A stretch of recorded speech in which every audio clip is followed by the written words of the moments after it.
Good morning বন্ধুরা, কেমন আছো তোমরা সবাই? আজকে আমি তোমাদের শেখাবো পেঁয়াজ কলি আর আলু দিয়ে ভাজি করা।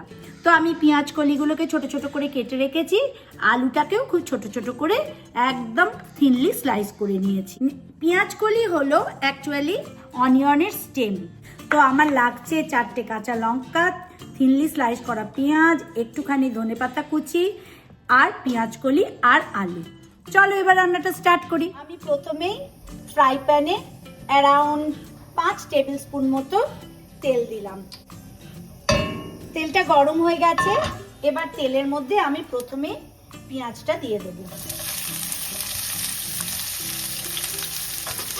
লঙ্কাগুলোকে চিড়ে পেঁয়াজের মধ্যে দিয়ে দেব। পেঁয়াজটা একটু ভাজা ভাজা হলে তার মধ্যে আমি আলুটাও দিয়ে দেব।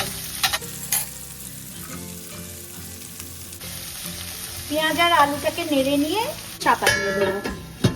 গ্যাসটাকে একটু সিম করে দেবো। চলো একটু চেক করে দেখি পেঁয়াজগুলো রং ধরেছে, আলুগুলো বেশ ভাজা ভাজা হচ্ছে আর লঙ্কার কি দারুণ একটা গন্ধ বেরোচ্ছে। এইবার আমি এর মধ্যে পেঁয়াজ কলিটা দিয়ে দেবো।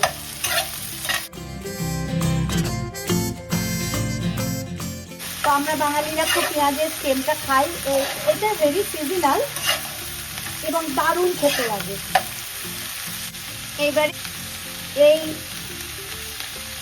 1 টিস্পুন দিলাম নুন আর একটা ফুল টিস্পুন দিলাম হলুদ আর একটুখানি দেবো ভেরি স্লাইট আমি দিলাম এই দেখো একদম 1/4 টিস্পুন মতো গ্রিন চিলি পাউডার। ঢাকাটা দিয়ে সিম করে দেবো। ফ্লেমটা একটু হাই করে দিয়ে এবং ধনে পাতাটা এর উপরে এবার ছড়িয়ে দেবো। বাঙালি রান্নায় অনেক ভালো ভালো ভেজিটেরিয়ান রান্না আছে, এগুলো কিন্তু সত্যি এক্সপ্লোর করলে জানতে পারবে এগুলো কত ভালো খেতে। আর একটু ভাজা ভাজা হোক, এবার নামিয়ে দেবো। অল ডান হয়ে গেছে, এইবারে প্লেটিং করে ফেলবো। আমার পেঁয়াজ কলি আলু ভাজি একদম রেডি হয়ে গেছে। সব ভেজিটেরিয়ান ফ্রেন্ডদের আমি রিকোয়েস্ট করব এটা বাড়িতে ট্রাই করার জন্য। এটা ভেরি টিপিক্যাল একটা বেঙ্গলি ভেজিটেরিয়ান ডিশ। ট্রাই করো এবং আমাকে জানিও তোমাদের কেমন লাগলো। চলো আবার অন্য কোনো নতুনত্ব রান্না শেখাতে তোমাদের কাছে চলে আসবো। তোমরা সবাই ভালো থেকো। Bye for now.